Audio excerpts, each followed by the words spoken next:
Hello, here is an AYD League game that black won by resignation, killing the group on the left side. But now, if white doesn't resign and he goes Atari here, then captures a ko, he has a chance to rescue the group on the left, but black can still cut the stones in the middle and it's enough to win the game. Therefore, yeah, it's a good decision for white to resign. It felt that white is ahead most of the time, pretty much from the Fuseki, and he was doing well up to the point that he got separated on the left. So if you just go back a few moves here,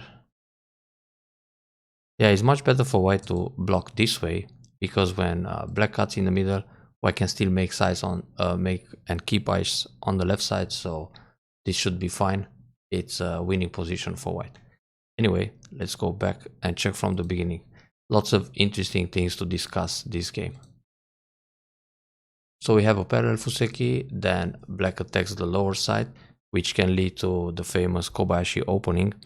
That happens when white defends calm at c6. So black will extend back to k4 or sometimes to j4. This is the modified Kobayashi Fuseki, but the basic pattern is the one with k4.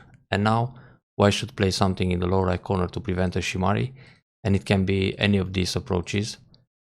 Far approach, tight approach, but most of the time nowadays the low kakari is very popular.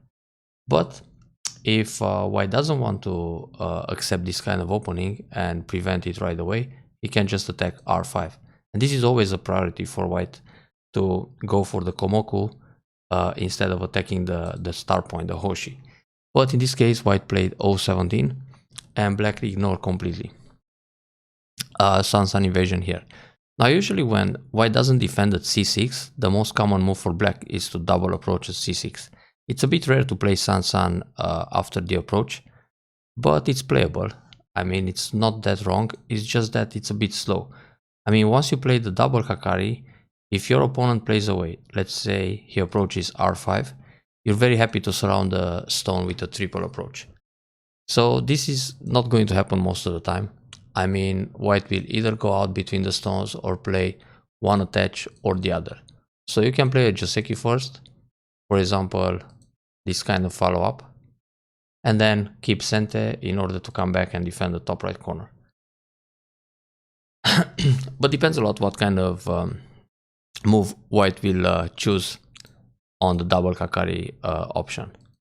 Also, it's fine to defend the top right, then see what white will do, whether he will continue in the top right corner to fix a base or come back and defend the lower left corner, then continue with the original plan. But okay, Sun this time. So if white separates d3 right away, but actually this will happen later in the game, if I remember well, maybe not, black will push, and this will revert to a Joseki, where white has a pincer at h3, but here, because he doesn't have the pincer early, he needs to play it now to finish up the Joseki with an extension from the wall.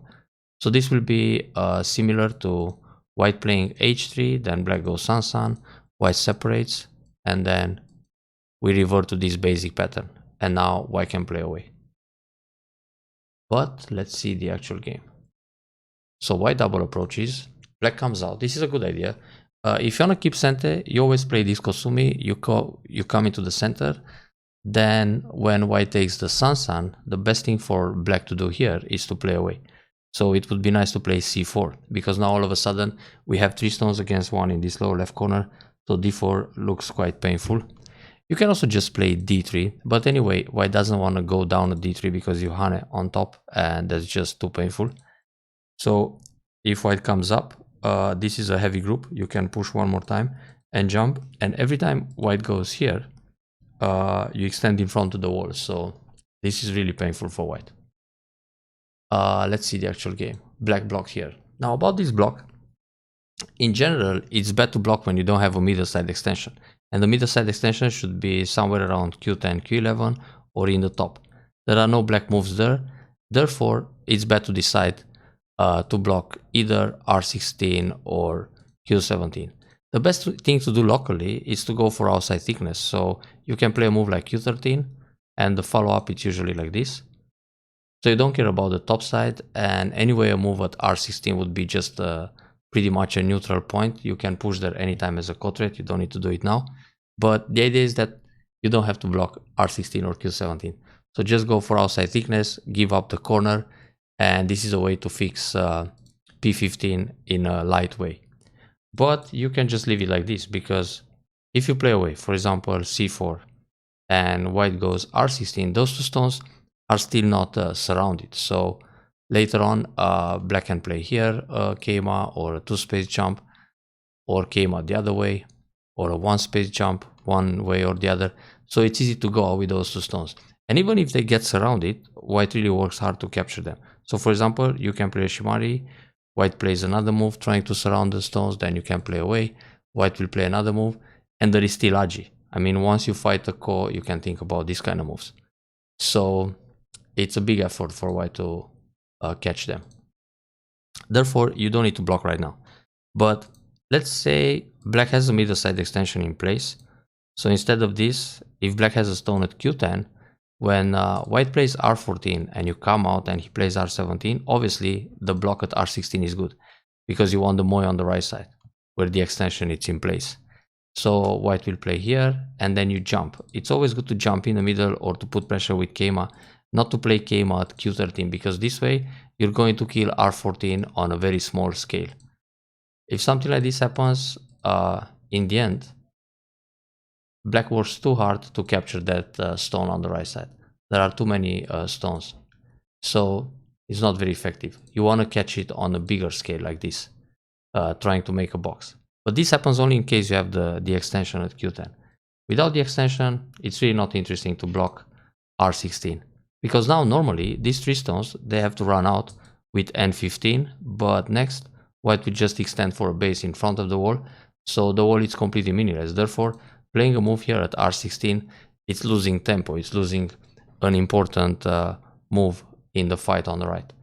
So that's why you can just consider q13 or say 2-space jump, then surround r12. If he connects that stone, you just extend on the right. So you don't care about the territory around r14. That's important to remember from this particular top right fight. So we have black playing this kind of kema, and now white made a little mistake. Normally white should hit the vital point at p16, which threatens the cut, so black needs to connect solid, because otherwise when black connects here, white has the kema on the second line. And here this r14 stone can be sacrificed. For example, white can play r11, black will separate, then white extends for a base, black can make a shimari, white plays away. And later on, this stone is not completely dead, it's still aji, because let's see, at some point white will take sente.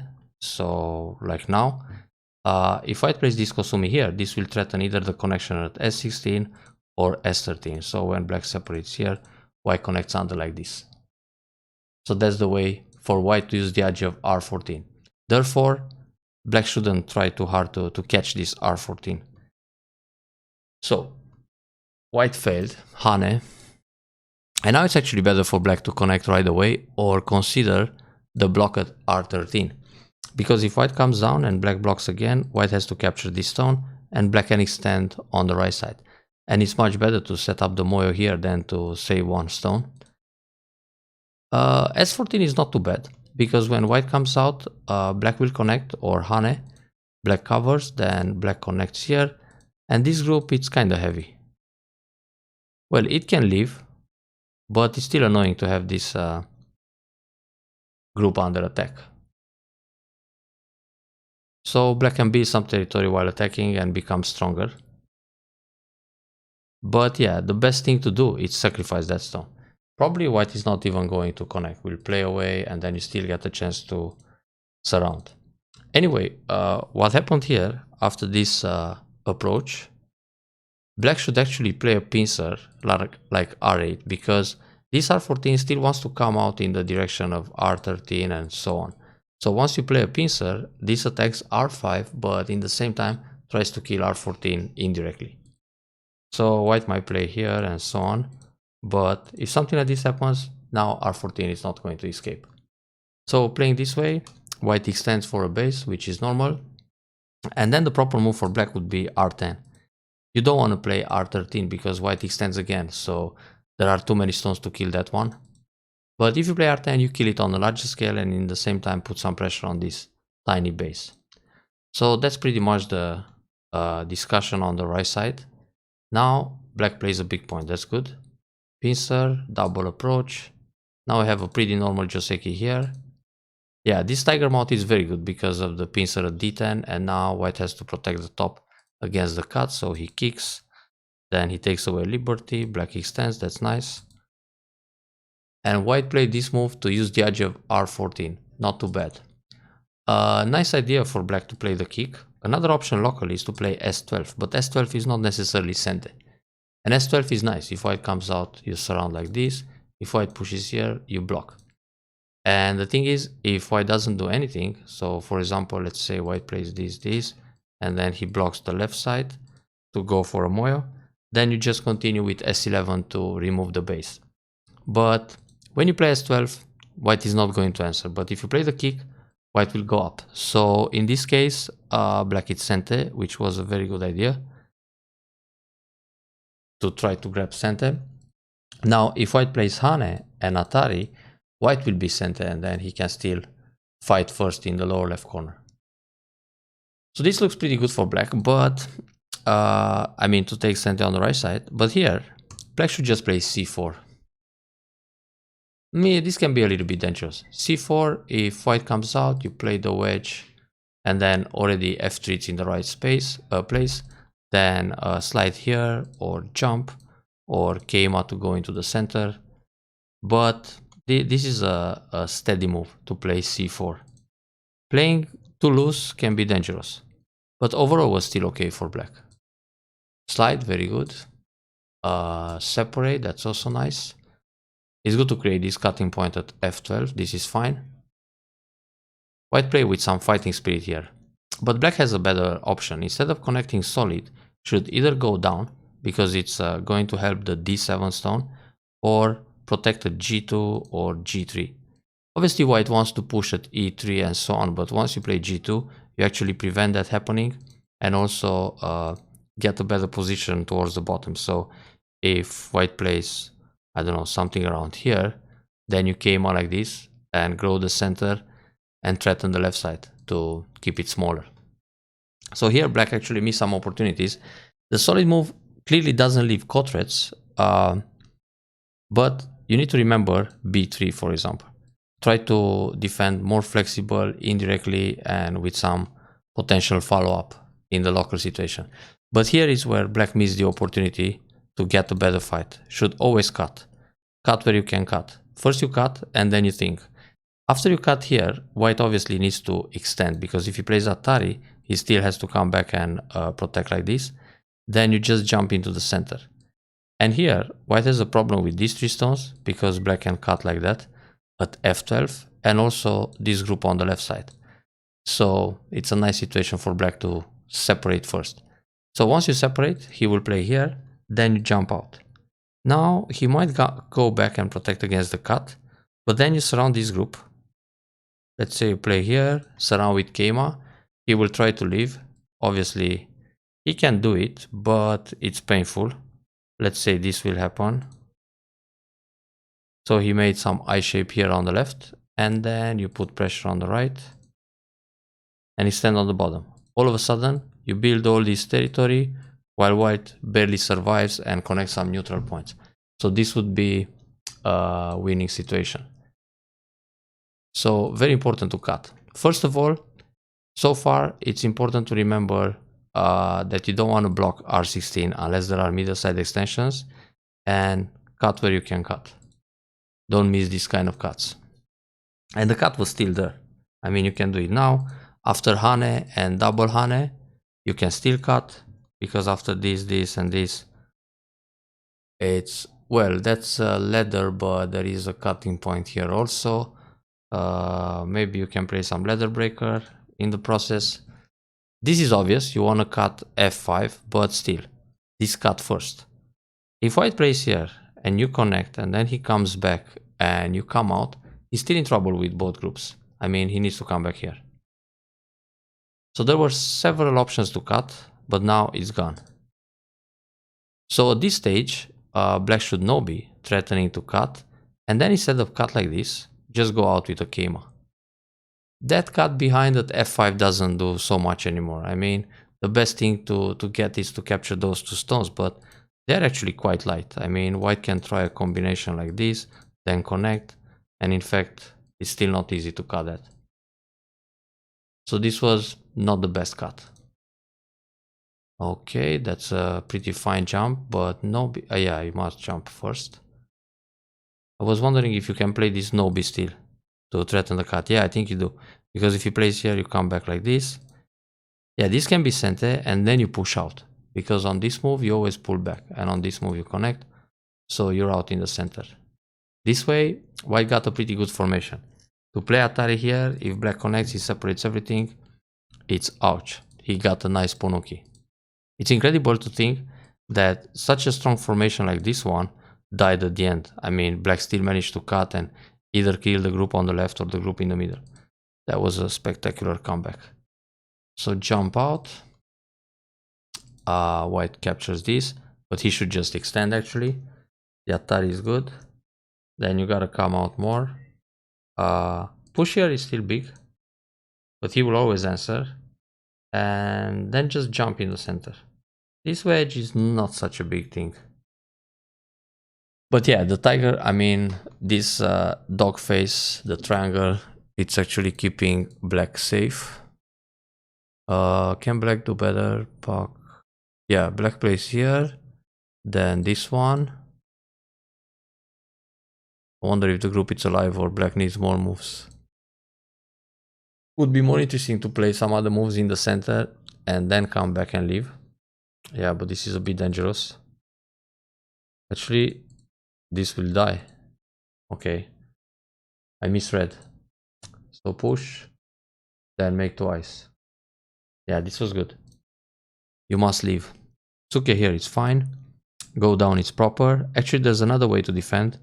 Turn or Kosumi. Because when white plays here, he cannot cut anymore. Now with the Kosumi, you can Atari and go down. But this is fine because you can jump on the right. That's big for white. White is looking okay on territory. I'm not sure he needs this. He was afraid of the cut, but he could defend this way, threatening the invasion, and black needs to answer. And on this move, anyway, black still needs to answer like that. Oh, black is trying to go for the center, but white should jump in. So cap move. The proper move is still this one. If white connects, you also keep connected. So this was a little bait. Give up the two stones in order to capture the guy in the middle on a large scale. Nice idea. White found the shoulder hit to reduce. That's good. Black could block here to build more. Because there's nothing to worry about the cut. This turn it's center. And then... yeah, those stones are surrounded and killed on a larger scale. This is a smaller center. But yeah, white did well to reduce the middle with his shoulder hit. And now he should just turn. But pushing the top is not necessary yet. So here, black can prepare a little bit. Some forcing moves. And then separate.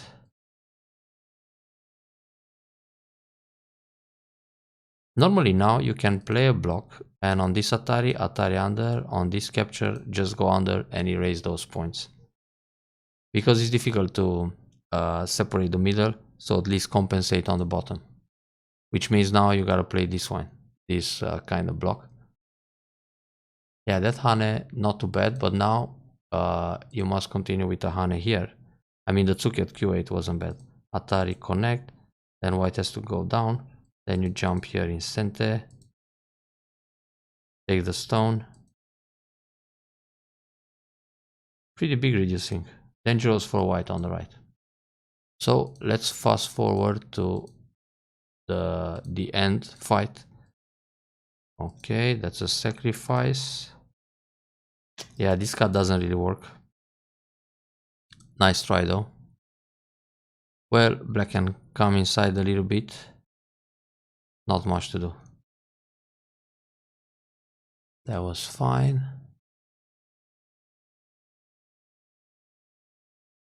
Actually, the Tesuji here, it's L2. When white protects, black can connect underneath. And if black plays here, white has Hane on the first line. And on this move, threaten a snapback. If white blocks, black will Atari again, capture everything. So that's a better way to follow up this kind of move. Just erase the whole bottom side. This way, obviously white will capture. That's the whole follow up. So it was Gote in the end. So this stage, the game looks really good for white. But white got greedy. It's not worth playing the monkey jump when it's Gote. You better play a jump here. If white defends, connect, and then he blocks, and it's all center. Or play just Keima like this. White will block this way, push, and everything is center. If you push again, you might even ignore because of Atari and connect underneath. So monkey, it was Gote. Oh, Sente in the end, but it shouldn't be. I mean, for white it's bigger to play here or just block like this. It's just, in fact, on the right side, if you think about it, let's say white plays away like this. When black goes Atari here, white can block and fight the ko. So it's practically a fight for 3 points. The proper move is still this.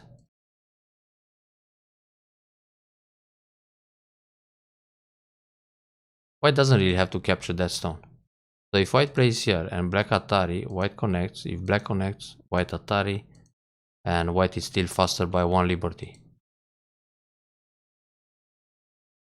So we're playing 1-2 points moves, and white missed the important Agi and cut. Here white can block with ko, then play Sente and capture back the ko. This was a little bit minus to play from the inside. You might have some kind of illusions. Oh, black should take away a liberty with the bamboo, even if white plays Atari here, because at the end there's some Agi in the corner, so white needs this move. If white plays back here to protect, black can wedge, Atari, of course it's a ko, then some ko threat. Where are the threats? That's a problem. Let's say Atari here, take back the ko, then go down. Now this is huge. But the problem is, white doesn't really, black doesn't really have big threats. So yeah, black will lose the ko. But anyway, it's good to have this potential. So if you connect with the bamboo, white will prevent the ko with a solid connection. What an impressive capture at the end. So if if white saves this group, black will connect, and now, yeah, white dies no matter what. Ouch, that's too expensive. So white normally was supposed to play this move, and then black still cuts here, white plays this one, black separates. White is alive on the left, no ko, but white lost too many stones in the middle for no compensation. It's an absolute blunder. Anyway, yeah, it's good to be lucky than good sometimes. But overall, I think very important to remember few things. First of all, these two stones, when they are like this, it's considered a light group. So just play one Keima or the other, depends where you want to set up the influence. But the best thing to do is Tenuki. So play a big point somewhere else. But never block R16 or Q17 unless there are the pincers in place. So that's one thing. And then better luck next games.